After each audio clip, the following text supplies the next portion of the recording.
What the Yo, I mean, Chris has come on kind of.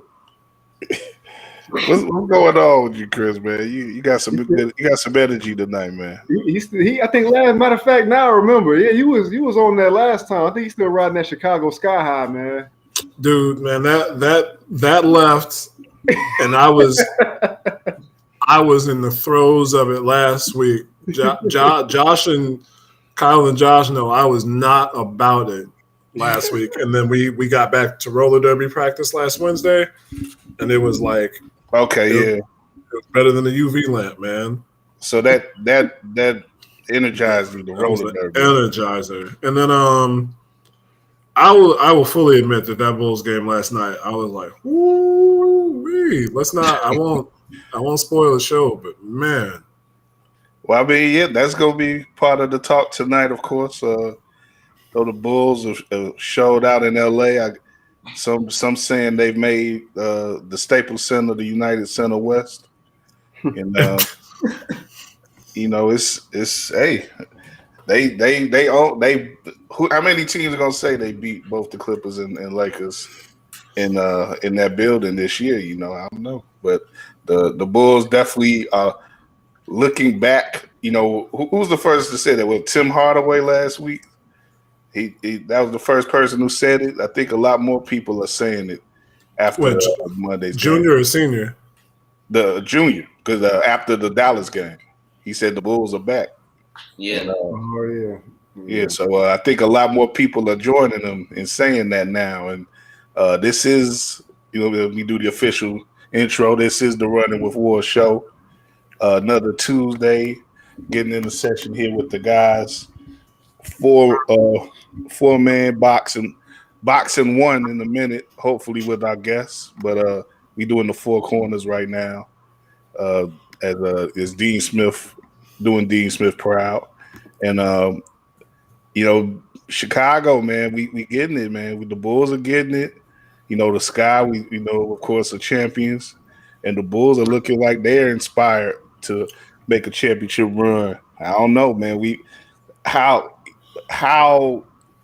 can you blame anyone for projecting those things on the Bulls at this point now? 10-4 start atop the East. We look at, that's one thing I want to talk about too later in the show. Some of these other teams that you think are contending, that you think would be up where the Bulls are, they're not quite there right now. So, it's pretty good to see that the Bulls are contending. You got the two teams that are playing now on TNT. They didn't look good against the Warriors, but they did beat those Nets, and the Nets are beating the Warriors right now in progress in Brooklyn. So I mean, it's not as random as the NFL. Like me and Drew talked about that yesterday, where from week to week you don't know who the hell is good in the NFL right now. In the NBA, I think there's a better sense of who's hot and who's not. But at this point of the season, there's been a lot of transferring from the hot to not section. There's some not teams like the Bulls and the Wizards who are certainly hot after a long time of not being not, and a few teams like the Bucks who are not so hot right now, and the Lakers, not so hot right now. So there's still a lot to be sorted out, but with what the Bulls have shown in these first games, the talent that they have, and some of the deficits that they've had, team players that they've lost, not having a full roster, and things like that, it's pretty good to see that this team is still, in spite of those things, being successful and giving efforts like they've been giving. And we were trying to predict what was going to happen on this road trip, this West Coast road trip, sort of telegraphing it. And I spoke a little bit about trying to guard myself for disappointment, but there's really nothing to be disappointed in right now. The Friday game against Golden State again wasn't that great, but since then, 2 good wins in LA. I was worried about the back-to-back in LA. They mastered that. Now they got a game coming up against a Portland team, which is so. And they'll have the Denver team coming up on Friday, who should give some challenges, especially the way that Nikola Jokic has been playing. But even if there's no reason why the Bulls shouldn't be have a winning record on this trip. And I think having a winning record on this trip is more than you can ask for, and it would still leave the team with twice as many wins as losses as we go into Thanksgiving week. How many people would have predicted that? So as I give it to you guys, what are your thoughts on the Bulls right now, coming out of these LA games, and are you gonna be getting fitted for your for are you gonna be getting your ring size set up for your fake rings? So I mean, I'm not ready to take it that far, but I will say that having gone into the season thinking that the ceiling for this team would be like a 4 seed and them hosting a first round playoff series and maybe getting out of that first round, I'm thinking now like I might have shortchanged them, man. Yeah. But everything you just said, the fact that they haven't had their full complement of players to this point, they won't have it throughout the whole season because of Patrick Williams' injury. Yeah. Vucevic still hasn't clicked offensively, really. I think he's had 2 or 3 kind of games that you would expect to see from him. Kobe White just came back. If for nothing else, the way that this team is playing defense, I think that's been, of course, the most surprising part of what we've seen. But I think it also speaks to the additions that Acme made this offseason, bringing in Caruso, especially Lonzo Ball, 2 guys that have played tremendous. Early season, all defensive team candidates, in my opinion. And then you take that and you think about how they played offensively and what more they can be able to do. And if Vooch starts hitting shots like we know he's capable of doing, why can't this team challenge some of the better teams in the East? They've already beaten the Nets. They've already come back and beat Boston in Boston. They've beaten Utah. They've beaten the 2 LA teams. Granted, there was no LeBron James. There was no Kawhi Leonard. But they can't control that. They have to win these games as they come, and they have to beat the teams as they are. So I'm excited, man. I kind of want to toss something now, but it might be too early in the show to do this. I'll pocket it for right now, but interested to see what you guys are thinking. Yeah, man. I mean, I want to personally thank the Los Angeles Lakers myself for completely having a debacle in the recent reports that came out as far as, they jagged on the Caruso deal. They could have had him back, but they shortchanged him. And then to hear about DeMar DeRozan pretty much thinking this was going to be a done deal for him to come home, and they jacked that for us. I mean, they probably looking at that, how we played them last night. I was like, dang, I don't know if we could. LeBron probably second-guessed that one. But overall, when you talk about championship aspirations, I mean, that's why you play in the professional leagues, right? You strive to win a championship. So it doesn't surprise me that we're putting championship expectations on a franchise that, for the longest, should have been in a position where they are now to achieve that, especially coming from the history that we have. It doesn't surprise me at all. But the fact that we can actually have living proof that it can be a reality. I mean, even before the show, in the pregame on TNT, Shaq pretty much said that this team could win a championship. He thinks they have title aspirations. He had them down to win a championship. He had, and I think Charles Barkley said, even though it's too early to call, he loves the way this roster is constructed to where they can make deep playoff runs. So it's not just people that are fans on Twitter per se that are out here just putting these projections on people. And then the local media, people that have played in this league, and experts have also caught on to the wave. Because I mean, you're talking about coming to the offseason where Rosen was supposedly voted as the worst signing in free agency, and you're seeing how that is flipping on people's heads right now. You see the hashtag the worst. Yes, I did. I did, and I also like how obviously Adam Amin and Stacey King love coming up with these new names and stuff. They come with DeMarvelous. I love DeMarvelous. Like, that's just a beautiful term for me. So DeMarvelous, I'll call him DeMarvelous all day long. But like I said, overall, like at the end of the day, I made a tweet last night about how Magic Johnson, if he was watching this game, would be disgusted because the way the Bulls are playing right now is how he wanted the Lakers to play when they first had Lonzo and they first got LeBron. But that was his ideal look of what they have. Have two superstars, have a point guard in Lonzo that can push the ball, push the pace. And the way the Bulls are playing right now, that's what Magic Johnson ideally wanted. Didn't come to fruition. Now to see that actually happening in Chicago, even though we don't have LeBron, we have Zach LaVine, who's a rising 27-year-old scorer, all-star in this league. You pair him with DeMar DeRozan, who seemed to be obviously a perfect match, made in heaven for this lineup. Lonzo Ball continued to improve on his game, especially that jump shot. We got to do something about that mid-range, though, because he's shooting, I think, 27% from the mid-range below. You got to work on that. But the three-point jump shot to be shooting 42% from three at the rate of the volume of threes he's taking per game. That's a very exciting thing to see.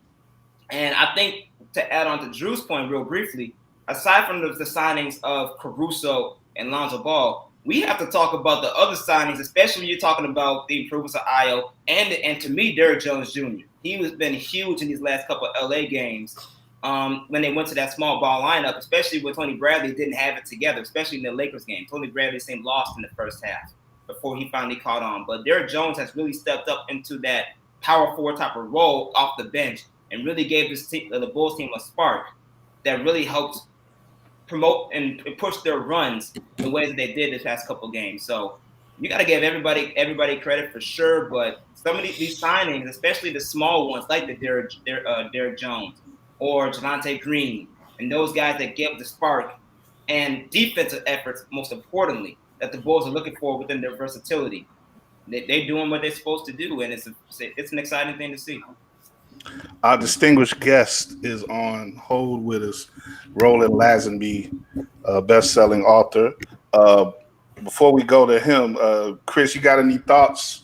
We're gonna go in the Wayback Machine a little bit with him. So you got any thoughts, Chris, on the current Bulls before we do that? Yeah, they're exciting. Drew, I don't know if I would shelve four seed yet because they've had good wins all year long. The comeback against Boston in Boston was a quality win. The game against the Nets where they held a lead and just held it for if not wire to wire, pretty much all the second half. They stifled that team. They throttled the Lakers last night. They frustrated Anthony Davis, although the referees contributed to some of that on his part too. But they got after them defensively. They swarmed. They were going after loose balls. They were making life difficult for shooters. Their defensive rotations were high quality. Those were great. And when you see Zach LaVine running out to the three-point line on a rotation across the court, I mean those are the new Bulls. However, they beat the Nets without Kyrie and with a James Harden who's still trying to figure out the new landscape of the NBA. They beat the Lakers without LeBron. They beat the Clippers without Kawhi. So you got to take those things into account. Those guys are going to have better games, better days, especially when the playoffs come around. What's the state of the team going to be after playing a full season? So not only do they have to start like this, they have to keep it up for the majority of the season. The Bulls aren't a team that's gone deep in the playoffs and can afford to rest when they, the way that the Warriors could or the Lakers could, or even, I won't say Brooklyn because they have a little less margin for error. But even if Milwaukee has that luxury, even though they haven't gotten off to the better start, the Bulls are going to have to be a team that shoots for the 1 or 2 seed if they have it in their sights and can't afford to just try and come to the finals from the middle of the pack. That's the one thing that does worry me. But they're competitive. They're definitely exciting. And I want to see how they do the rest of this road trip and on the road in the winter, December and January. And I'm not just saying that because I'm going to see them in New York against the Knicks and the Nets come December. What is that, Josh? He just worked that in. Yeah, he worked that in real smooth. Josh, I'm trying to be like you, man. I'm trying to flex on the low. I mean, not to mention too, like half of your statement was promoting the Bulls, but low key kind of dissing them as you're wearing your Bull shirt. Like, I'm saying they got to hold it up over the long term. That's all. They got to make these same games count when the rosters are more filled out for these premier teams. But there's definitely an exciting group that can get it done. They can get it done. It's a measured take. I can appreciate that, man, for real. I mean, yeah, there's still some space. There's still some space for measured takes in what we do. So, but yeah, good start for gentlemen. But yeah, let's make this a full 5-man rotation here with our great guest. First time on the Running with WARR show, but my second time having him on WARR programming. My pleasure to introduce a best-selling author. I mean, has written some of the most talked about basketball books ever. Michael Jordan, The Life, Blood on the Horns, Mind Games, Showboat with Kobe Bryant. I mean, just amazing list of books and accomplishments to his name. Mr. Roland Lazenby is with us. Give it up for him, y'all. Good evening, sir. How you doing, sir? How you doing, sir? Thanks. You guys doing all right? Pleasure to have you. Absolutely. Yeah, we're doing great, man. We appreciate you coming on our little show, and I appreciate you asking me. Yeah, I know you. I had a great time talking with you last year at the during the I guess it was during while it was first showing the the so often Last Dance documentary, and you gave so much great perspective on the Bulls of that time, and we can't outrun this thing. It seems like Scottie Pippen has given us so much more in regards to what the consequences were, or I guess the ripple effect of that series and this release, and really the ripple effect of what they all did with each other and how they somehow made it through those years without knocking each other in skulls in.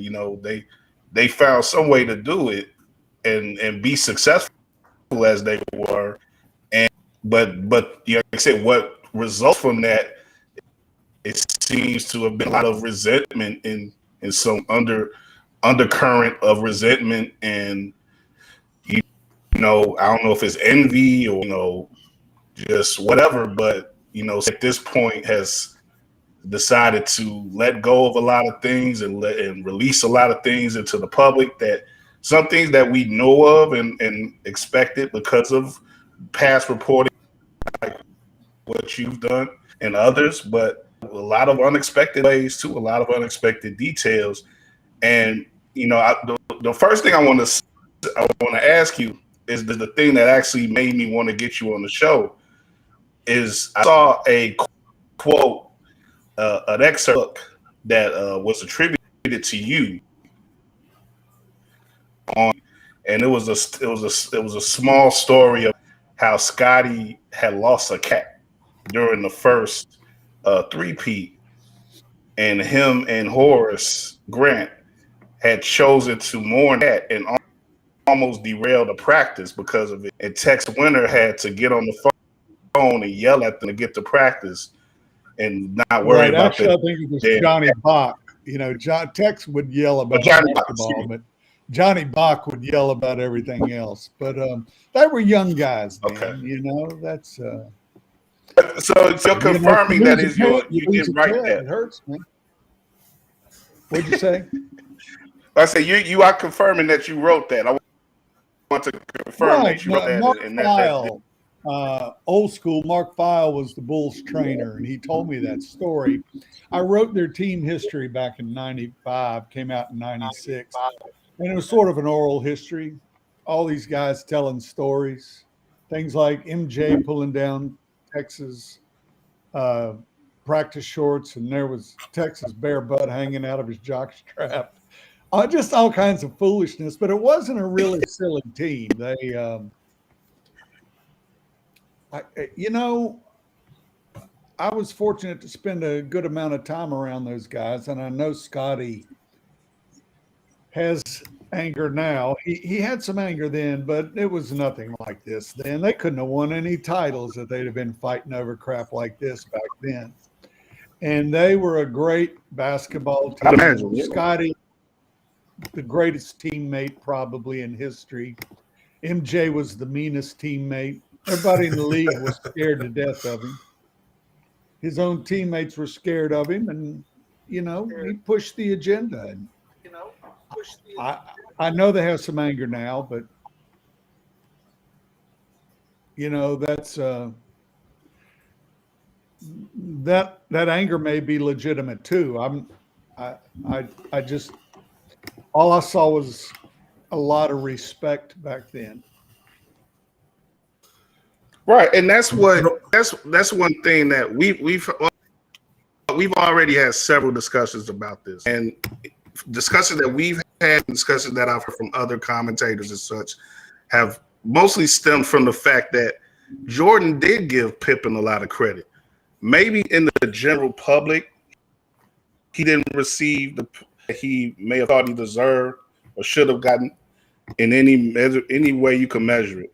But Jordan always, people have did and reposted videos. Like I saw a video yesterday of him speaking right after the 5th championship in '97, and him basically laying everything out for Scotty, saying that I wouldn't have done none of this with Scotty.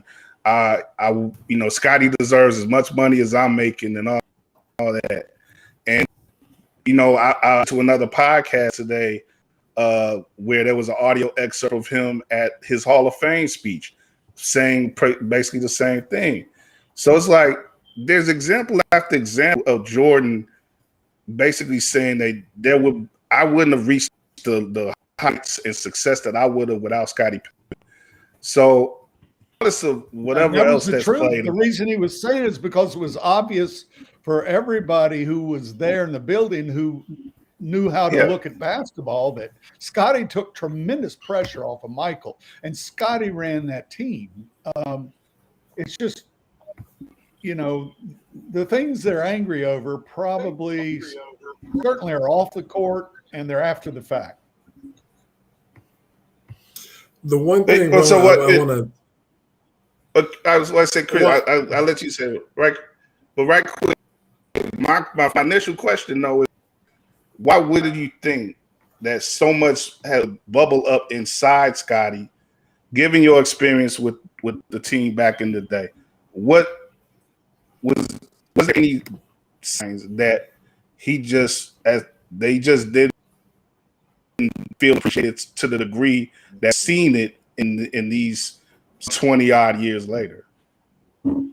Well, I think one thing that probably needs to be recognized in all this, first of all, Andy Thompson, Klay Thompson's uncle, shot all that footage. And he was there behind the scenes shooting it all. We were all talking all the time. I mean, it was an amazing season. And for years after, I would see Andy Thompson either at the finals or at the All-Star game. And I'd say, Andy, have you got your film together yet? Because he had a lot of stuff. And he'd say, no. And apparently Michael was sitting on it. It wasn't clear. Michael wasn't motivated to sign off on the footage. And then it happened all of a sudden. And then all of a sudden, here was the pandemic. And I was talking to one of the people who had an inside view today. He called me and he said, in a lot of ways, that was just kind of thrown together in a hurry. I think they talked to MJ over 2 days. It was rushed, the whole thing through. And they were under a tremendous deadline. And, it's an excellent thought-provoking series, but it's not perfect. And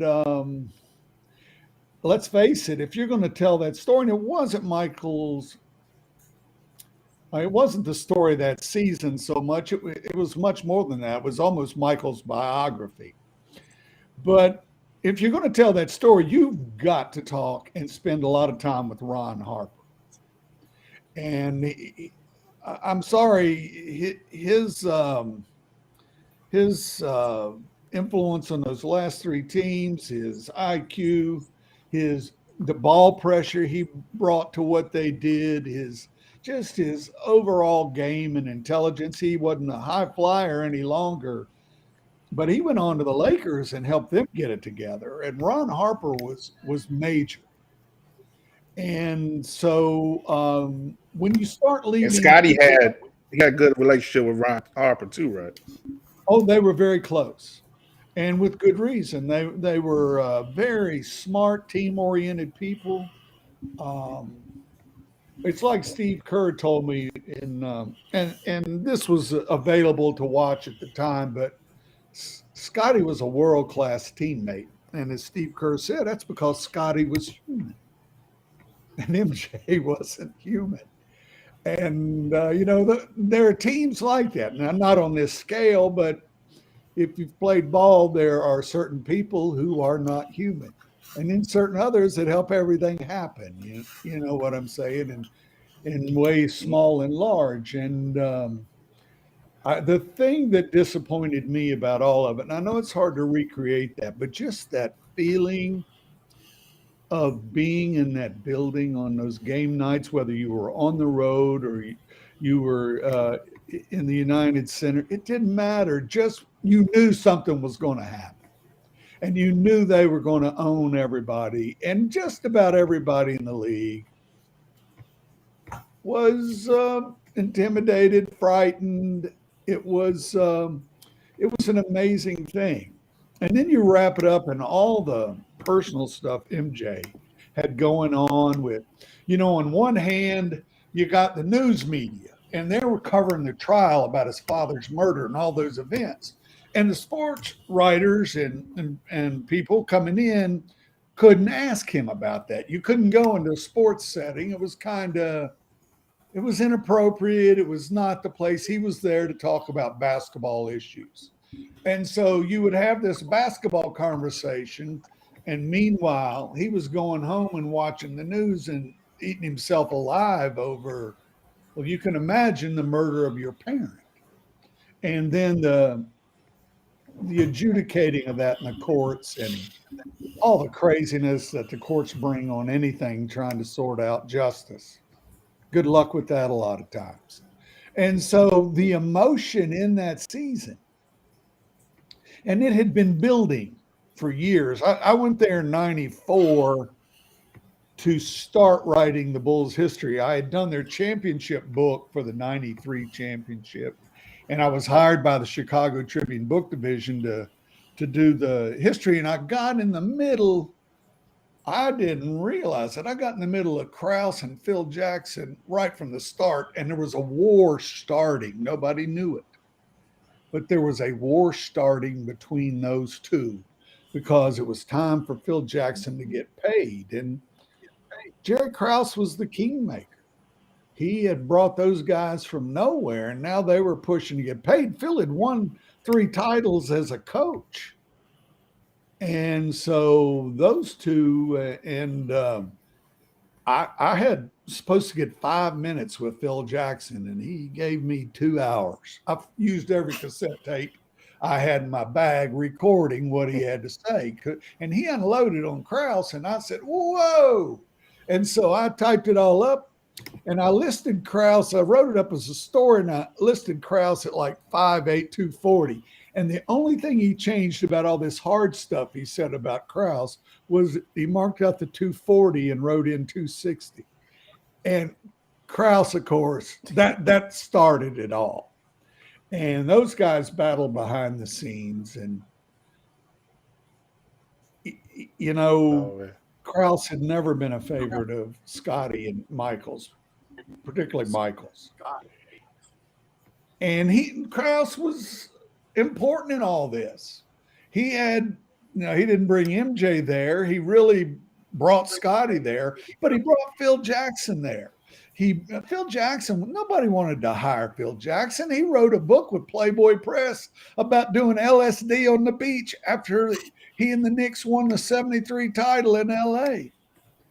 And nobody wanted, Phil Jackson was a goofball, and Tex Winter was a washed up retired guy. He'd been a wonderful college coach, but nobody wanted those two except Jerry Krause. And so Krause drove people crazy. He was a needy guy. And so Scotty and Michael were together in all this. And they ruled despite this conflict got to incredible levels. I knew I went in to talk to Phil Jackson for a book I was writing, Blood on the Horns, as the season was starting. And he said, Jerry Krause, and this is the kind of stuff Phil was telling me on the record. Jerry Krause has this terrible need for intimacy, he told me. He said, the last thing Michael likes to do before he gets on the floor is go in the back in the locker room and take a dump. And it seems like a lot of times when he's back there wanting to be alone, here comes Jerry Krause to get in a stall nearby. And the fact that Phil would be telling me this on the record indicates the level of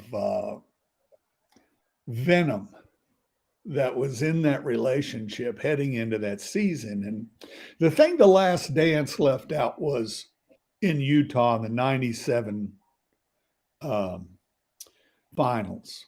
And Michael and Scotty, they were winning, and the bus was slow going up in the mountains to Park City. And Michael had a couple of beers after the game, and he'd be yelling, Jerry Krause, from the back of the bus. And he would, Michael could light up anybody. And everybody on that bus was scared of Michael's sense of humor. And he'd say, Jerry Krause, let's go fishing. Don't worry. If we don't catch anything, you could just eat the bait. And he was always saying stuff like that, and everybody would laugh, and Krause would look around, and he was mad at Phil because Phil couldn't shut Michael up. And it got really ugly. It really started to bother people, but they were afraid that if they said anything, Michael would start in on them because he could slice and dice. And so it was like the most popular kid in school roasting you. Oh yeah, and you can't do anything. Not only that, he's the most popular. He's the baddest kid at school. Nobody's gonna mess with him, and he's funny. He says stuff that you don't want to laugh, and you're out. But this is the team GM on the bus during the championship series, and that's why Krause came back. He was furious. And Krause came back that next year. And he said, I don't care if we go 82-0. This is Phil's last year. He's done. Krause came out of that playoffs, and they did not get this. They did not put this in The Last Dance. And I have it all on the record. I mean, everything is on the record what happened. And, it was Phil had spent forever trying to tell Jerry Krause not to be riding on the team bus. And just like trying to go back in the restroom when Michael's back there, Krause just kept pushing himself. He was this needy guy, and he wanted to be on that bus. He was also the sleuth. He would sneak around spying on people and stuff. And, they didn't want that. And it was a miracle. They got 6 championships. But by the time they got to that last day, that's my main thing, Roland. Like, the more I learn about these guys, it's like, how the hell did they win 6 titles with each other when there was so much friction and contempt that existed amongst them. I mean, we hear these stories a lot with chip team, but it's like it's so much that seemed to Everybody in that organization during that on the team. Roland, I got some questions. I want to let my guys get some questions. He was driving them on to you. Yeah, I'm sorry. Go ahead. No problem. But Chris, start off, man. What you got? Roland, I wanted to ask you because I talked to these guys a couple of weeks ago, and when TNT, I don't know if they still do it, but over the summer they would do a couple of shows with veteran guys who had retired called Open Court. Right. And they had one, I don't remember what the theme of the show was because it would always have an overarching theme, but they were talking specifically about, I think it was about who they would put when the NBA released the 50 greatest in 97, they were talking about who would the next 10 guys on that list be. And this was 2007 or so. Right. And Isaiah Thomas was on the show, and he started talking about how he got left off the Dream Team roster. And his beef was that he was okay if Michael Jordan said, okay, Michael Jordan says, I can't be on the roster. It's like, it hurts, but you get over it. Michael Jordan says that. But who is Scottie Pippen to say that I can't be on this roster? And a lot of these guys, I mean, Zeke is Zeke. He's respected. But it seems like not just in fan circles that with some former players, there's a dislike or a perception that Scottie is not as good as we knew him to be back then.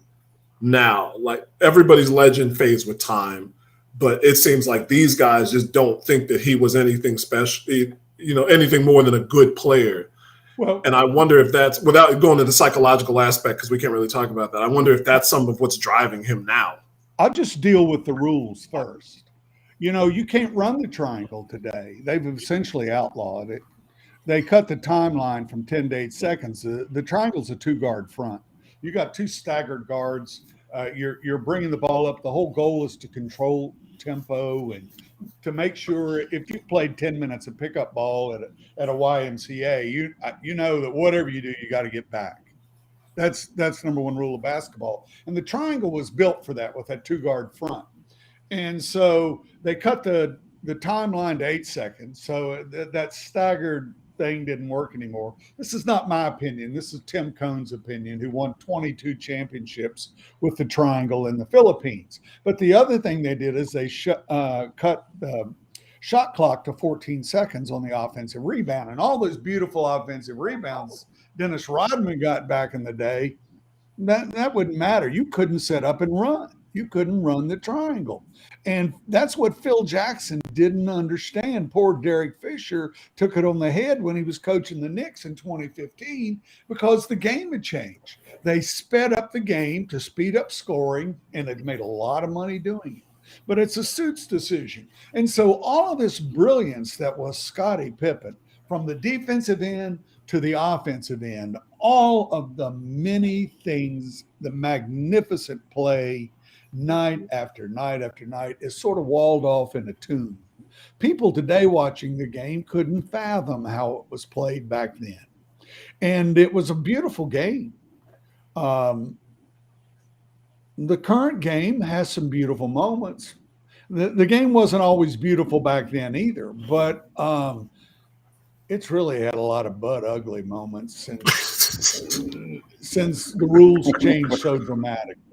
And I don't care what offense you run, but I think you ought to be able to run whatever offense is successful. And that is part of why Scottie is, and this book probably at least makes him a subject we're going to talk about in talk shows everywhere for a while. But he is a forgotten man because he played in a forgotten time. And it wasn't that long ago. It's 25, 26 years ago, a lot of it. But everything that he was, and he was magnificent. Now, he went to college as the team manager at 6'1".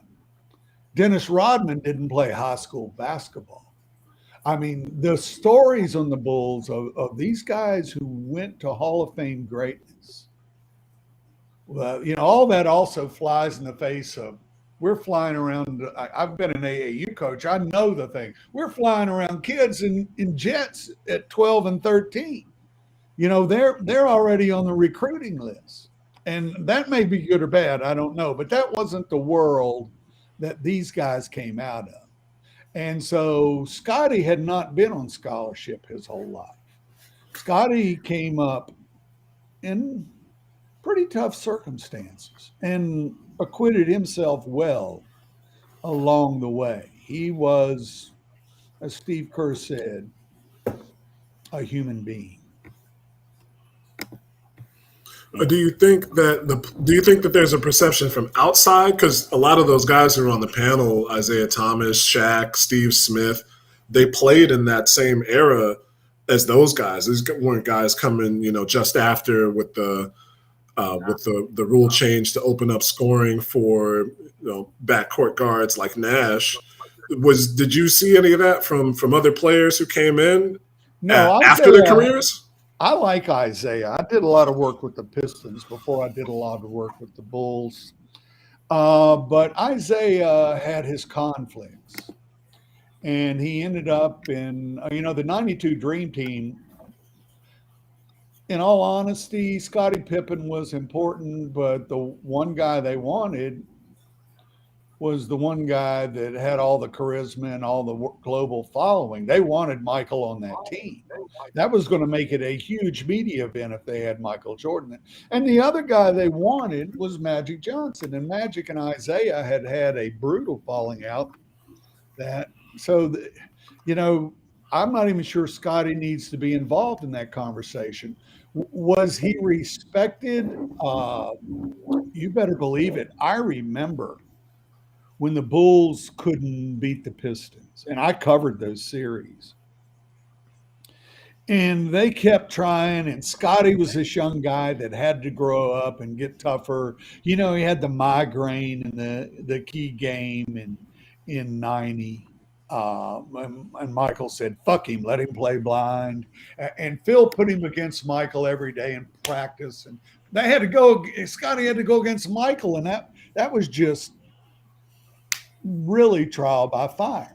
But Scotty became that guy.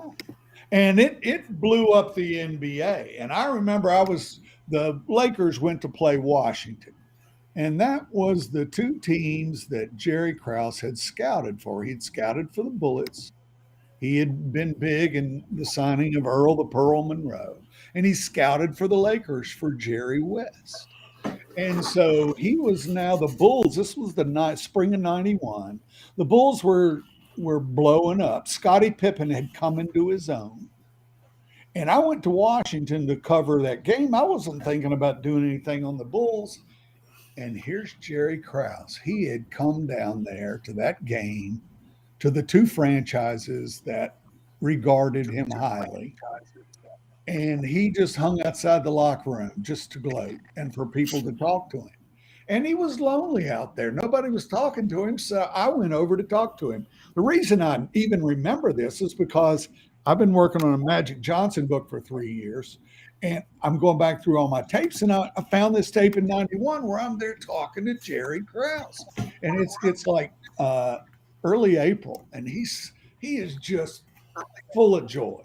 And he is so excited. The Bulls are playing so well. Scotty is coming to his own. And so nobody's talking to him. I said, I'm going to talk to this dude right here. And I've got some, a pretty long one-on-one with him. And just the hopefulness and excitement in his voice, to hear that, and then to know how it all turned out, it was painful. I talked to Krause not too long before he died. He told me, he said, I've got it all on videotape. I've got all the videotapes. I've never looked at a minute of them. This is after they'd won their 6. And this, to me, is some profound shit that you have that much success and it's that hard. The feelings are that hard. And Roland, it do should you be talked see about. any? People ought to treat each other better. Yeah, I'm sorry. Roland, do you see any parallel between Scotty and Krause, giving that maybe two who think that they're misunderstood in some ways and not given as much credit as they deserve in other ways? I just think Scotty is basketball is a highly emotional game. We all know that. And hell, they were having fist fights from the very first minute they invited it into the YMCA back in 1891. And Scotty's a very emotional player. I always admired the media around the Bulls when I got there because they wouldn't, sometimes you have the view of the media going in and gouging somebody's emotions to get a story. And I always thought the media was respectful of Scotty. And, Scotty was a guy you'd want to interview in a locker room. Obviously, the crowd would go around Michael, and you wanted to be there for those Michael interviews. But Scotty was thoughtful, and he was a regular guy who had become somebody big. And everybody's that way, I guess. But Michael had already blown it up in Carolina, and when he came, he was from another planet when he hit the NBA as a rookie. Yeah, but Michael, in his myth making, there's the whole thing about him being cut from his high school team and all this stuff. But that was at a very, very point. Like, still won the championship for North Carolina as a freshman. Right, that's he had a fine Bobby Knight, like, yeah, Bobby Knight, like Olympics, like Jordan. People saw Jordan coming in a lot of ways. Yeah, they had 9 or 10 seniors on that varsity when Michael was a sophomore, and I think 9 of them were guards. And sophomores in that district didn't play a lot of varsity. And Michael was never cut from anything. He just didn't make the varsity. But Pop, his coach, who went to North Carolina Central, before Michael played a minute of varsity basketball the next year for Laney High School as a junior, Pop, and I forget his last name. I don't want to say Gates. It may be, but I don't think so. But Pop sat down and wrote the UNC coaches and said, I've got a player here that is unbelievable, and you're going to want to recruit him, before he'd ever played a varsity game. The big disappointment in Michael's life he doesn't talk about, he was the Little League Player of the Year for North Carolina. Through 2 no-hitters. They went within a whisker of the Little League World Series. He had a 420-foot home run in a game. In that elimination game, they lost by a run. The next year, in baseball, Michael had this thing with his father. He had this fatherly disapproval thing that really rang through his whole life, even though he and his father became very close. That dynamic never changed. But baseball was his father's game. And the next year in Dixie League, the base paths were longer. Michael could not get off the bench. He never even made the all-star team in Dixie League, in the local Dixie League. And so he had failures that, youth sports can be somewhat cruel at times, but he had failures, or what he thought were failures, in baseball, even before basketball. And those were humiliations that burned in him like they don't burn in other people. Now, they do burn in people. There's no question of that. But you combine all of that. It's a mean man. When he makes it personal, he makes something personal. It's everybody now after The Last Dance. Yeah, and that was what I started to tell you earlier when I was going to write about all the shit he did on the buses with Krause and all of that. And, you know, he had come back. He was full of anger when he came back. His father had been murdered. He was an angry guy. That's how he punched out Steve Kerr. And he blew the lead in his high school senior year. They didn't have a shot clock, no 3-pointer, and Laney had like a 7-point lead with a minute 90 seconds to go. And Kenny Gaddison was on the other team. On the other team trying to get to the state quarterfinals. And Kenny told me this story that Michael started fouling, offensive fouls, and lost control in that game. And even though there was no shot clock, even though there were none of the things that they should have won that game easily, Michael lost that game. And when he came back in 95, I sat in Orlando and watched him lose that game. And they lost to the Magic in the 95 playoffs. And all the coaches went in the locker room. They got Michael and they said, listen, this is disastrous, but don't you forget, Tex was telling me this. He came out in the hallway and told me this. He said, we told him, you're still our guy. You're still our guy. Because Michael had been away playing baseball. And so Michael would have these things. And I had to sit down and ask him about I said, how am I going to ask this guy about yelling at Jerry Krause on the bus and all this stuff? Because I gotta get his opinion on it. And so I said, I'll talk to him about it like it's his team leadership. And I'll say, Michael, I hear you got a hell of a sense of humor and you will cut guys up and get all over them on the bus with that team leadership thing. And he admitted to me, he said, yeah, I can be hard. I can be real hard. And that was how I got him to talk about just how harsh he was. And he had that persona. I remember when I used to play a lot of pickup basketball, and they had this guy that had played college football at Bluefield State, and he would drink like a 6-pack of beer, come in there, and at lunchtime. And I mean, this dude was built, he was about 35. And he wasn't hard on an old white guy like me, but he would knock the young brothers. He was a brother. He would knock the young brothers into the wall. And he had everybody in that gym scared to death. They didn't want to confront him. They didn't want to get hurt. But and Michael wasn't that physical. But Michael brought that level of terror because he could humiliate you so badly. And that's one of the things he had with Kobe that it took me years to realize. When Kobe came in at 18 and he had all his veteran players at the Lakers, he could humiliate them.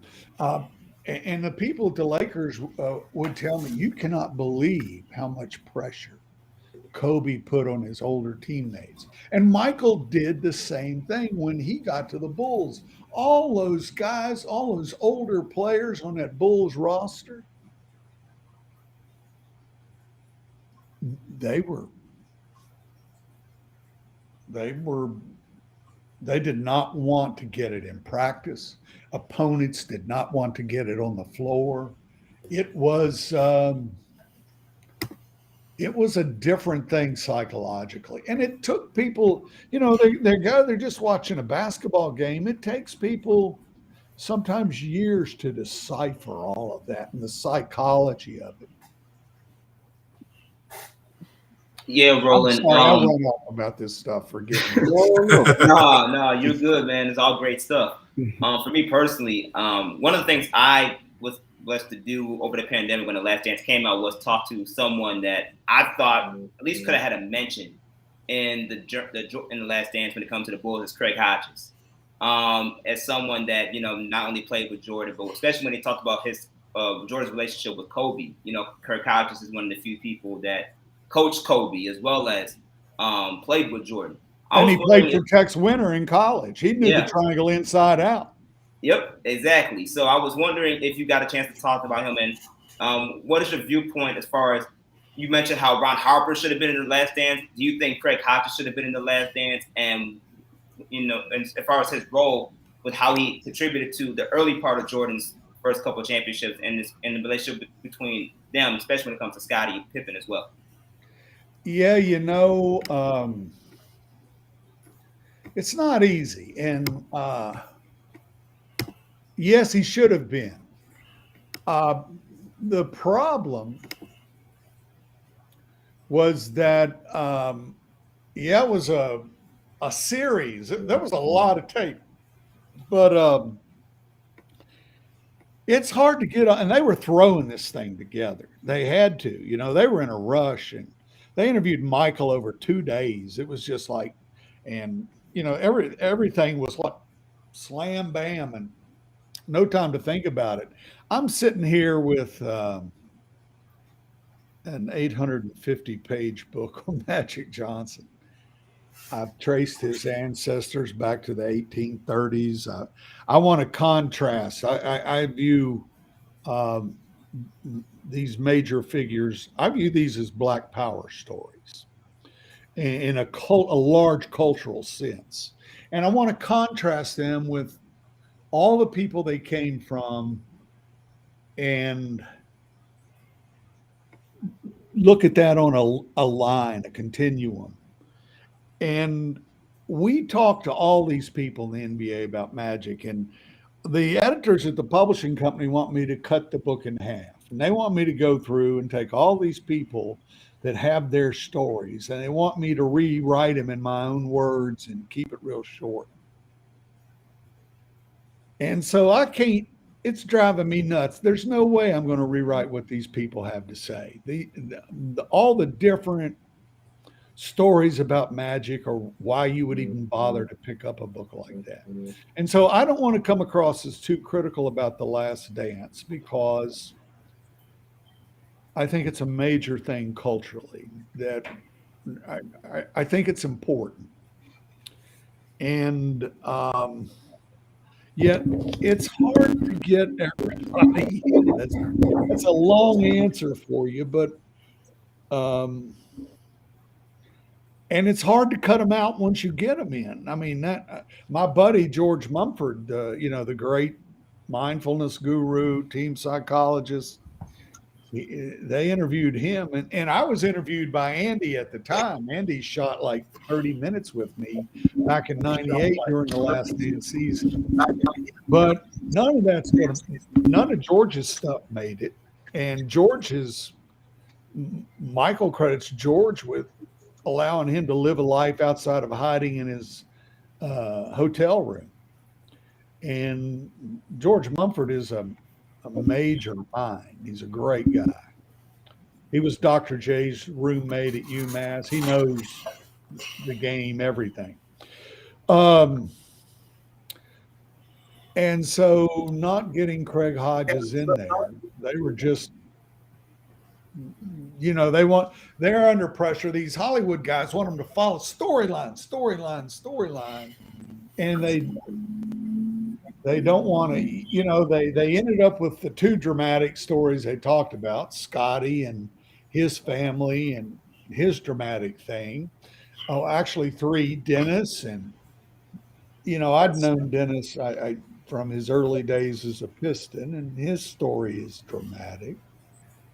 And then Steve Kerr's father's murdered, you know, and Steve and Michael were the 2 guys on the team whose fathers had been murdered, and they never had a discussion about it. Michael and Steve were not close. And by the time they got all those things in and told all the backstory about Michael Jordan, they probably could have used another 4 segments. If they had to do in retrospect, they wouldn't have rushed it like they did, maybe. But they got it out when the world had nothing to do but look at The Last Dance. But if they had had another 4 segments, they might have even told a bigger, broader story and gotten in more and understood Jerry Krause a little bit better. I don't, because I was writing that team history, I had to spend a lot of time with Krause. I remember Johnny Red Kerr coming up to me after watching me sit with Krause during practice. I'm recording him. I got my recorder there, and Krause is going on and on. I mean, it was torment. And Johnny Red Kerr came up laughing and said, "Man, you're going to need some therapy after talking to him for that long." And Krause was like that, he's just a very needy guy. But he, in his own way, man, he was responsible for a lot of what happened. In a weird way. Very much so. Much so. you gotta. Yeah, I got to jump off, unfortunately. But Roland, it was an absolute pleasure having you on, being able to speak with you. And, thank you, Chris, and thank you for the questions and observations. Thank you. Guys, always good. Y'all close it out, man. All right, Chris. Yeah. Hey, Roland, I was wondering what you thought about this. If you thought that Scotty coming out with all these things that he's coming out with and in this book, do you think it will have any effect on not only his legacy, but the legacy of those championship teams he was a part of? Well, I always think that what they do is what they do on the floor. People say, okay, who's your top 5? Or who's the number 1 all time? Who's the greatest? And I say, man, I'm a writer. I'm not going to sit here. These guys go out and play 10, 12 years. They play the daggone game every night. That is the record of what they do. I'm not going to sit here and say this guy's number 3 and this guy's number 8. I'd be a horse's ass, and I wouldn't know anyway to make that kind of to do that. And so, no, I think that this publicity on the Bulls has been fantastic, but it generates conversations. And I think that each generation has its own heroes. Now, Michael is he's an epic, heroic figure.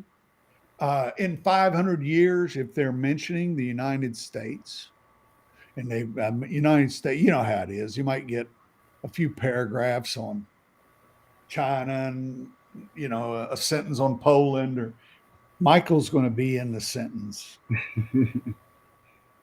He's that bigger cultural figure. He is.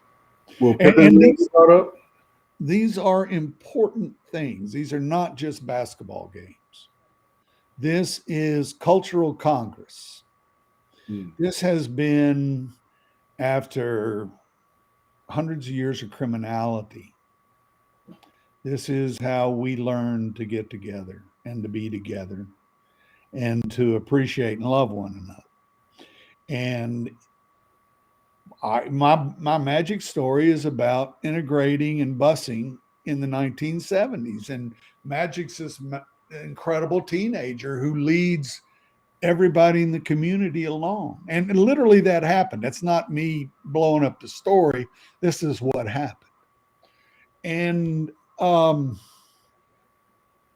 so, no, Michael and Scotty and what they did is big and really big. And this makes it clear to people why they were big. Although, as good as the docuseries is, it's really hard to convey how special he was and how those games were different.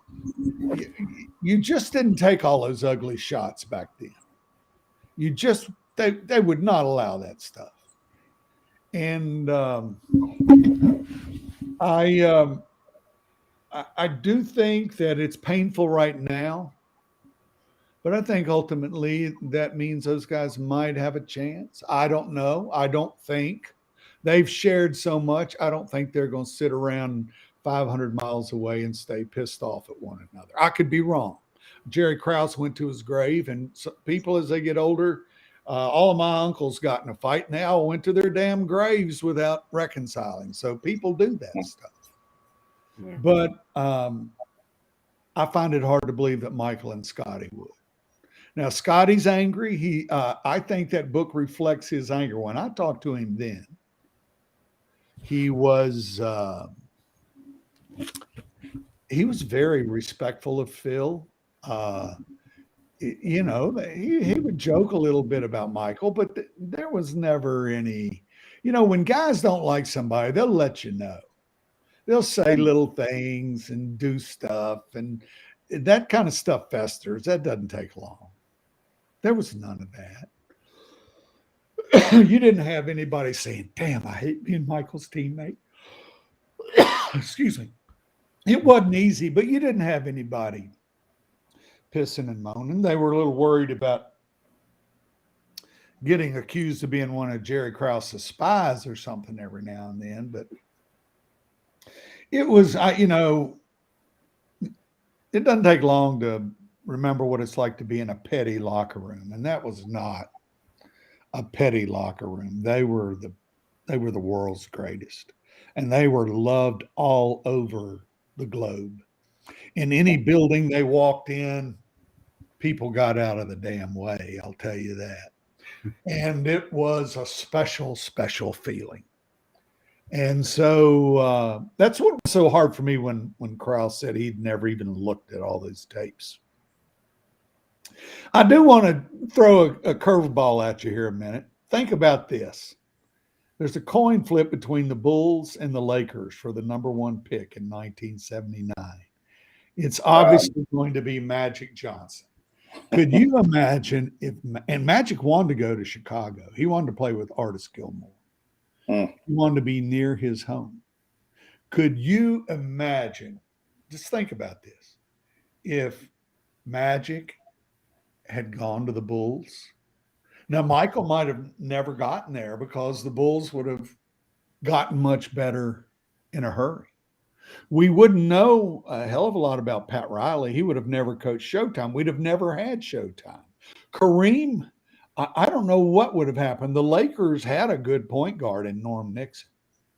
But what would have happened in Chicago?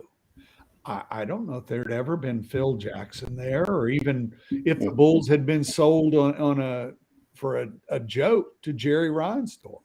Magic would have blown that building up. They'd have taken down all the Hoxie plexiglass, and people would have started watching Bulls games. And so on one coin flip, the entire history of basketball, we wouldn't know Phil Jackson or Pat Riley. In all likelihood, two of the greatest coaches. Stan Albeck would have won 10 titles. You might well have. Or no, Jerry Sloan was the daggone coach. Jerry Sloan was the coach? Okay, yeah. He was maybe, the coach. He maybe got Jerry fired. Sloan, yeah. And Sloan was a tough guy. He would have related well. Magic would have really dug all of that. And I just was thinking about this the other day. It's funny how a coin flip changed all of history. I think if Bulls fans knew they were getting Michael and all that would bring, they wouldn't have wanted to win that coin flip. Because who knows? He might end up in Houston or somewhere. Well, you talk about coin flips and decisions. Like, imagine if Houston would have took Jordan 84. Portland didn't need to take him because they had Clyde. But even if they was drafting today, a team drafting today probably would have took Clyde and Jordan in back-to-back years. But teams back then didn't do things like that. So it's like, there was nobody in their right mind. I mean, big men were. That's how you won. There was no way you were going to pass Elijah Wan in that draft. There's just no way. And Jordan was a nice player. And the dependency on big men, that's what leads you to take Sam Bowie, even though he had bad feet and everything. But he was great in Kentucky, but he wasn't Michael Jordan. So no, and it was so hard for pro scouts.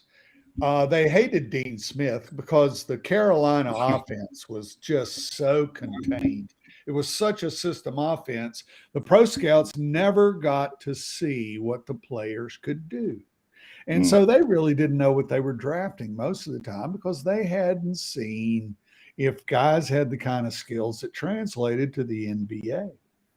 And it was just very hard. And it was very hard. Anthony Tichy, who played at Wake Forest and played against Michael in high school, when I was doing Michael Jordan the Life, he told me, he said, Michael never gets credit for having the character to play for Dean Smith for 3 years in North Carolina. North Carolina was such a tight ass offense that you could not, they lost to Bobby Knight and Steve, shooting those free throws. And Billy Packer was saying, if he had just given the ball to Michael and said, go off the dribble, they'd have just killed Indiana. Oh, Steve Alford, yeah. They stuck to that system. This was in the regional finals, Michael's junior year when he was last year. Wasn't that the running joke that the only person that can contain Michael Jordan was Dean? Yes, it was. Yeah, right. Yeah. And, but Tex Winter, when I would talk to him, I used to have these conversations about the difference between Michael and Kobe. And he said the difference was that Michael played 3 years of college ball. And that allowed him, because back then the triangle was everything. And that allowed him to run the triangle because Carolina didn't run the triangle, but Bill Guthridge was Tex Winter's point guard at Kansas State. And then Bill Guthridge was Tex Winter's assistant coach for 8 years running the triangle. And then he became the number 2 guy at Carolina. They didn't run the triangle, but they ran a system offense. And Michael was prepared to do that. Michael, he had gotten out and been able to run and play. And it was magnificent, but he couldn't win. And when he had to give that up and play the kind of game that won championships, he was able to do that. Kobe really struggled with that as Tex. And Kobe would talk to me about that. And Kobe wanted to be in Texas offense. That's when I introduced him to Tex. Tex was still coaching in Chicago. But Kobe didn't really have it in his heart he wanted to chase the ball. He wanted to get the ball all the time. And he just did not have the background. He went right from college to the pros when it was very, nobody had really done that at that level. And the saddest thing that Sonny Vaccaro talked to me about Kobe. Sonny Vaccaro got fired by Nike and he went to Adidas. Yeah. And he wanted revenge against Nike. And Sonny Vaccaro wanted revenge against the NCAA. And he wanted to find the greatest amateur player and pay him lots of money on a shoe deal to get him to turn pro. And he had no idea. He had no thought it would be Kobe. But Joe brought him to one of Sonny's camps. Kobe was a sophomore. And Sonny Vaccaro was looking for the it factor that Michael had. Michael was dynamic. I mean, Michael lit everybody up in every room. He was unbelievable. You can't even put into words what his personality did to a room without trying. He just had that ability. Some people have that kind of charisma. And Kobe went there as a sophomore, got thrown in with, the All-Americans, high school All-Americans, and held his own as a sophomore. And he came up and hugged Sonny Vaccaro afterward and said, Mr. Vaccaro, I wasn't the best person in this camp this year, but I promise you next year I will be. And Sonny Vaccaro said he almost fell over. that he knew that Kobe then had the it factor. And he started sneaking around to get Kobe. And he did. He worked it so Adidas got Kobe and they paid him millions to turn pro. Nobody had ever done that. And what people didn't know is that Kobe's folks needed the money. His father had been a pro basketball player, but they lived a lavish lifestyle. And so his parents badly wanted Kobe to turn pro. And Kobe, part of him wanted to, the macho part of him, but the other part, he wanted to go play college ball. But he was bound to go to Duke, right? Yeah. And So the day that Sonny Vaccaro, it was like March, his senior year wasn't even over, had just ended like a day before. They were in New York, and Sonny brought the contract for him to sign. And Kobe looked at Sonny Vaccaro and said, "Mr. Vaccaro, is there any way I can sign this contract and my parents can have this money and I can go play college ball?" Because all Kobe wanted was to be the greatest. And in some ways, not going and taking that time to play college ball and to be the man there instead of being this kid that everybody disrespected at the Lakers. Kobe might have really hit his goal. I don't know. Who can tell? But he and Michael were a club of two. They played in the same offense for the same coaches. And I sat down with Michael up in the rafters in Orlando at the pre-draft camp in 2008. Kobe was having his MVP season. And I had to talk to Michael about his life, but I want to talk to him about Kobe too. And I asked Michael, and you could just tell he thought the world of Kobe. Right. And he talked about it, and he was saying, Kobe above everybody, Kobe's done the work to be like me. And he said, I had people that lit the path for me, but Kobe has done that work. And so then I flew out. The Lakers were in the playoffs, and I flew out to Los Angeles. And I was sitting in the locker room, caddy corner from Kobe. He was over there tying his shoes. I said, "Kobe, I've been talking to Mike about you." And he lit up like a 12-year-old kid. He went, "What? What did he say about me?" And it was hilarious how those two guys turned everything with that crazy offense. And, they would have that two-guard front. One of the guards would go fill the corner, if you remember. And there'd be a shooter like Steve Kerr or somebody over in the corner. And that would create that unbalanced floor. And they'd have to go over and guard Steve Kerr, whoever the off guard was. And Kobe and Michael would be on the backside of the defense, opposite of that. And so it was impossible with the floor spread like that. That was the whole point of the triangle. That was, of course, just the corner series. They ran a bunch of different things out of it. But you could get Kobe or Michael behind the defense. And it was just so hard to stop them with everything they could do. Particularly Michael, who was just such a great post player. And then Kobe just so determined to match him step for step. Pretty amazing time in sports. Yeah, definitely. Roland, man, we could talk to you all night. I run my mouth for hours.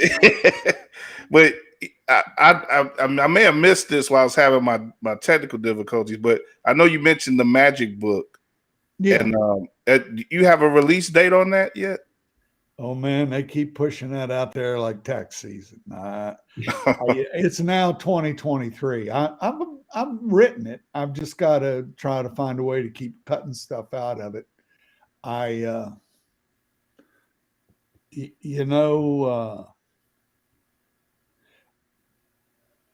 Michael's two great grandfathers on his mother's side were born in the early 1830s. And it was really a time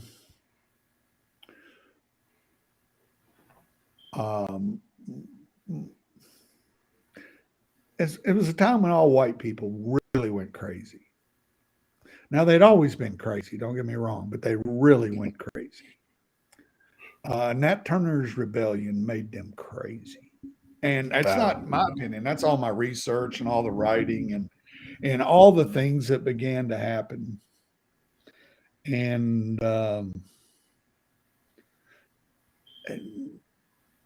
these stories, if we connect them to what we care about now, then we got a chance to understand our history.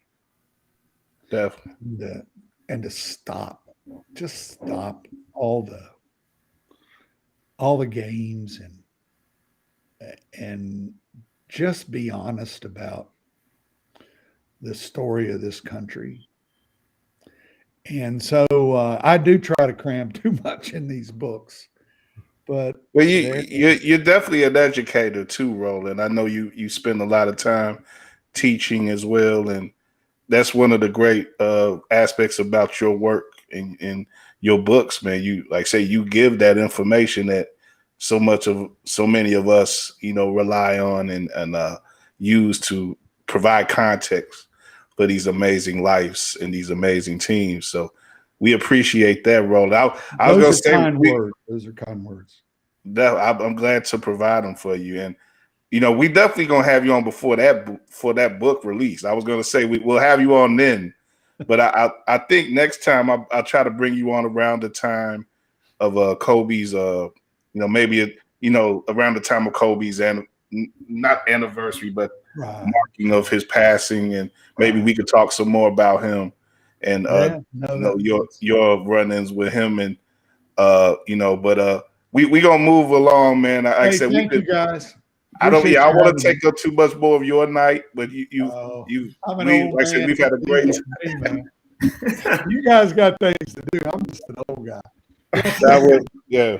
We appreciate you so much. And thank you for coming on the show. It was a pleasure. And Thank you for thinking of me. yeah, like I say, his books are everywhere. If you want to learn more about the history of basketball and what has brought the NBA to what it is today, the people who brought it to what it is today, and Michael Jordan, Phil Jackson, Kobe Bryant, Magic Johnson, and so many more. Read his stuff. You won't regret it. So Roland Lazenby, we appreciate you. Thank you, sir. Thank you, guys. Appreciate Thank you. you, sir. Thank you, Roland. Good Talk night. to you again soon. All right. All right. It's just great to be able to holler at people like that, man, and be able to build with them for a little bit. Yeah, like I said, we'll definitely have them back on soon. Like I say, maybe talk some more about Kobe.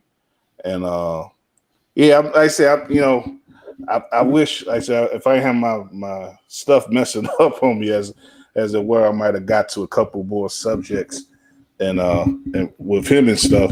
But I wanted to get to a couple things before we go off, and I guess a couple things I'm actually going to leave probably.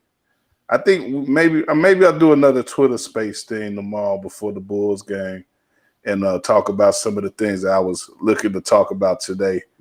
But right quick though, I want to get to a couple of news items. First off, we like I said we said last week we was gonna keep up with Marquette, and Josh got his cuz on the Golden Eagles, and they got a big win against Illinois last night. Like I said, he got 6 points in that game, right? And get your thoughts on that game, right quick, Josh. That's a big win for Marquette, knocking off a top 10 team in the Illini up in Milwaukee there. Yeah, especially when you talk about the conference that they're in the Big East, where they're getting better every year, with more top tier talent, especially on the East Coast. But they're driving, I believe, according to the preseason polls, they're ranked more on the bottom half of the tier in their conference.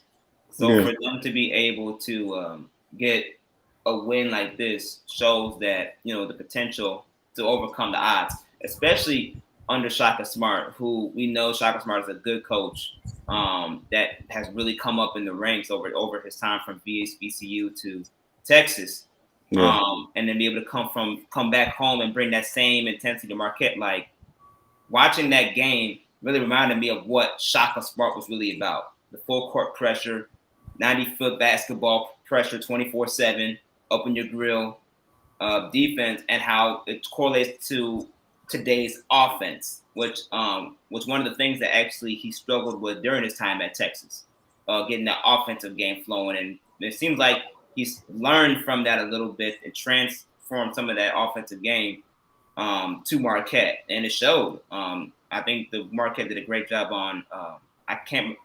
Is it Carbello? I believe his last name is Carbello.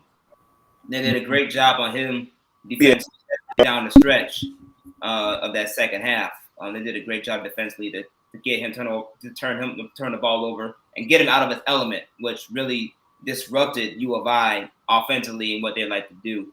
And obviously I got to give a shout out to my cousin Cam, because he was able to score to score in a big setting like that, in a big game, national game like that. But I think this was just a good staple win to show that what's going on in Marquette and them bringing home one of Wisconsin's own and Shaka Smart and what he brings to the table. It works, and it's going to hopefully change the narrative or add more to the narrative of what it means to play successful basketball at Marquette, considering the history that they have. Yeah, Marquette is a proud program, and they've had some great teams there. They've had a national championship team there back in the 70s. Of course, that famous team that Dwayne Wade led to the Final Four. I think that was 03, I think. Mm-hmm. So, this time they could definitely build a program there that could rival any in the nation. And Shaka Smart, like you say, he's a guy who he knows how to build programs. So, it's you gotta have to watch out for that marketing. I'm a line, being that Illinois is my home, that's the team that entered the big time college basketball, and I always root for Illinois. I think as far as their outlook, for one, you gotta accept the fact that Kofi Coburn wasn't on the team for this game. This was the third game of his 3-game suspension. So you sort of can predict that if they had him, they would have won that game. But at the same time, like you say, Josh, Marquette came to play, and those last two possessions in particular, where Illinois both turned over the ball in both those last possessions, it shows you how much they miss Io at this point of the season. Like last year, Io would have had the ball in those possessions, and he wouldn't have gave up the ball. But Carbello, as gifted of a playmaker as he is, he still can get a little wild. And Marquette used that against him, and they did what they had to do. So shout out to Marquette. For Illinois, like I say, Illinois people probably shouldn't get too down on this. It's a shot that you got to take, but they got to watch out for stuff like that in the future. And if they want to be able to build on this season and build on the success that they had last season, so that's going to be interesting though to see how these teams play respectively in their conferences and everything. And speaking of another team locally that could have a good deal of success this year and in the future, and we've seen had past success, Loyola announced today that they're moving into the Atlantic 10, moving out of the Missouri Valley, which is a conference that we're all familiar with. Me and Drew went to SIU. Josh, I know you got some connections with Illinois State or Bradley or something. Bradley, yeah. Bradley runs in the family, so. Yeah. So that's a Missouri Valley school, and Loyola was there for a few years. I have to look it up, but not too long. But Loyola seemed to be a school that's reaching up, climbing up the ladder.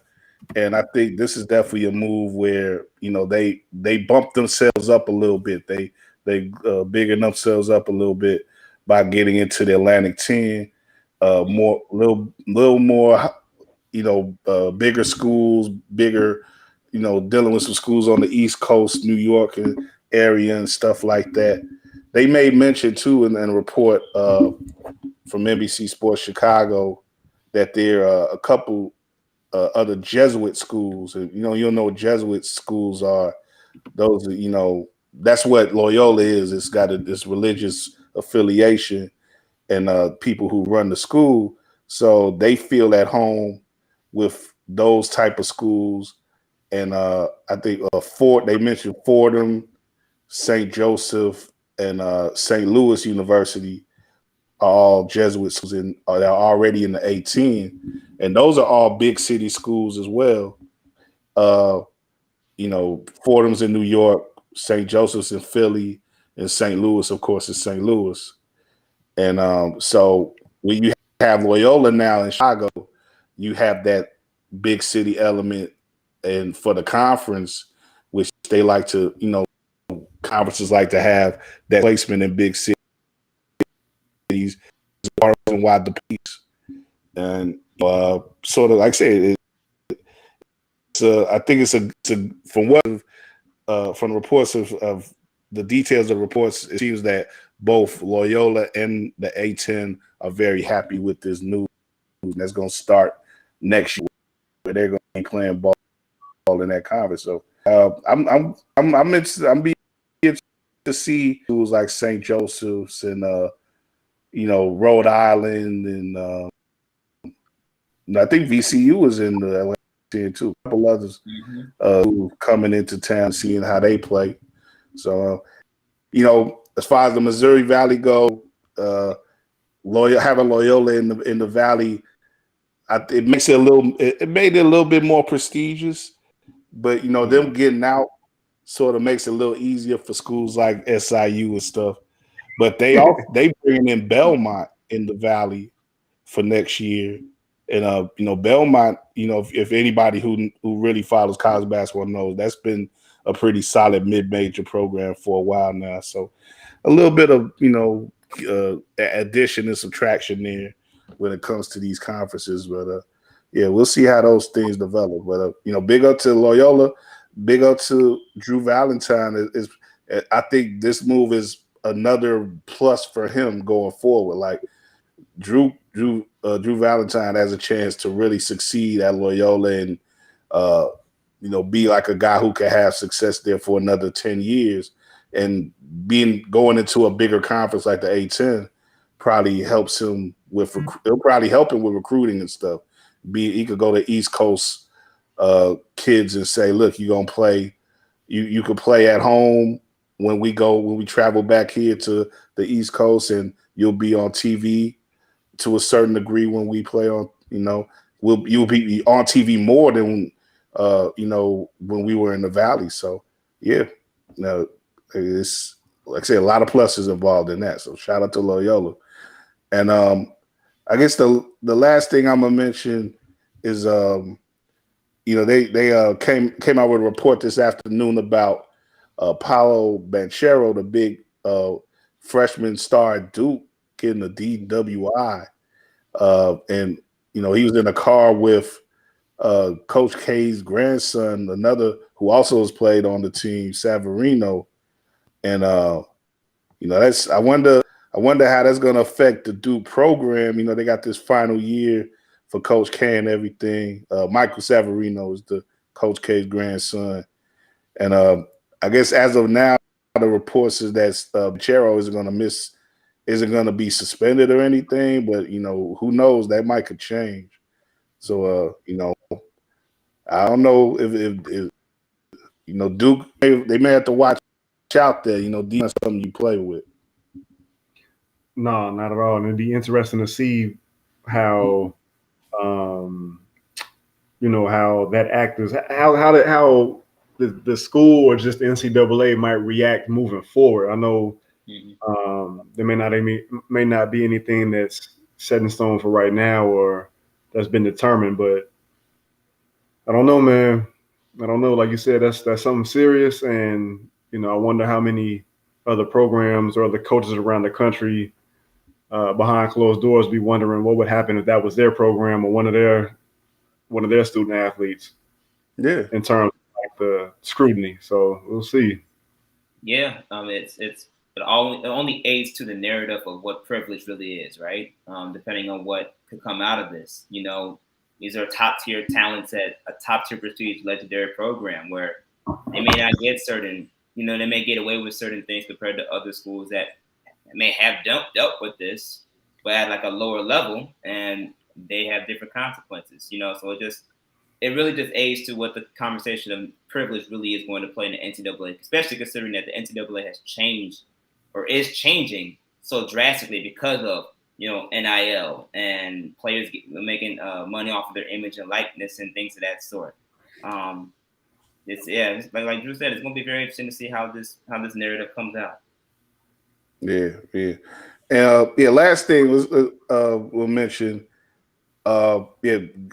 Thanks for putting us on to this earlier, Josh.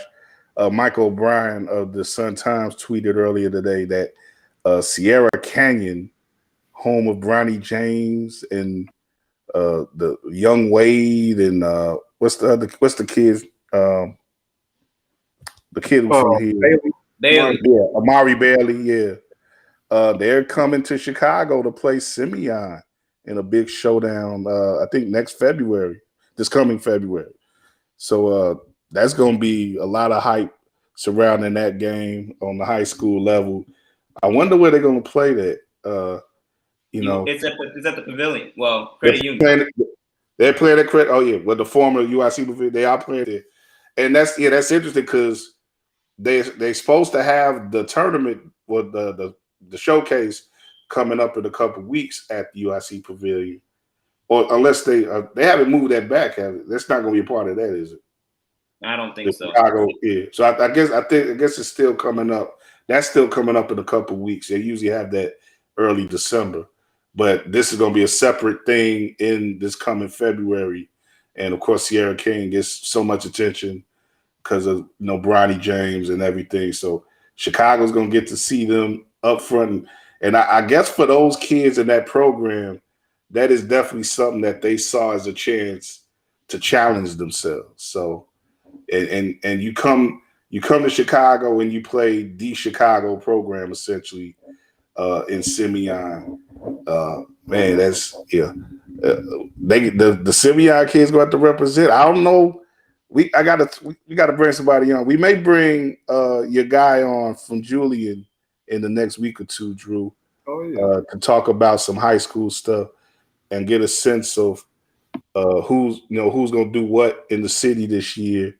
I don't know if Simeon will be considered the best team in the city this year, but according to that article, they're not. Yeah, they're not looked as a top 25 team in the state. So yeah. So I mean, so maybe Sierra, they may be getting over a little bit. Drew, we gonna sign off, man. We gonna sign off. Drew going off now, but okay, I couldn't do this the right way, I guess. But yeah, me and Josh will sign off there.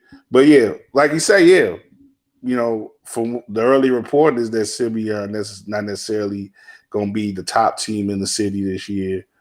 But they got that reputation, and like that's what big part of what Sierra Canyon is coming in for. So we'll see how the kids from Simeon do and how Sierra Canyon is doing at that point. But yeah, we talk more about that when that event comes closer to that day, and maybe I'm trying to get up in there myself. So yes, sir. Yeah. Yes, sir. In the meantime, though, like I said, we're losing people by the second here, so we just gonna end the show. I think, like I said, I think I'm gonna go on Twitter Spaces again. We had a nice little Twitter Space session before the Bulls game on Friday. They'll be playing again tomorrow night against Portland. So I'm gonna try to get on, just get some people on, get some of our guys on, some people from Twitter on, and talk about a couple more things that we didn't get to tonight that I was originally planning on getting to. But yeah, that's it. Just a quick thing there, and get people ramped up for the Bulls of Portland. But Joshua, before we go off, you got anything else on your mind, man? Just be on the lookout for ITS in the scope. We had Dwayne Rankin came out this past week with his great insight on the Suns, so I was glad that we were able to get him on this. I did reach out to Sean. I got Sean coming on Thursday. We're gonna do it Thursday, so we should be having Sean Hyken coming. Sean Hyken, Yeah, Sean Hyken from Bleacher Report. He's gonna come on my show this week, so we're going to have that. I'm gonna have that for you, so be on the lookout for that. And just keep living, doing your thing, man. That's pretty much all I have. Yeah, definitely the endoscopes back in effect, doing your thing there, Josh. So appreciate that. And more, like I say, more from us coming up with. I think next week we'll probably take the week off with the holiday, so we probably won't have we won't likely have a show next week. But I'm gonna do the Twitter Space thing tomorrow. Keep up with us though on WARR Media, all our platforms, and we'll, like I say, whatever stuff we do, writing or whatever, new shows, we get, be the first to know, and follow us and show us, let us know what if you like what we doing, spread the word. We appreciate every bit of word of mouth that you guys give us out there. So for the time being, we gonna sign off. My man Josh over here, Kyle Means here. Follow me at Means Matters on Twitter. Appreciate the new followers in the past week. And yeah, that's it for now. I'm going to watch the rest of these games on TNT tonight. And that's it. Peace out. Keep bouncing.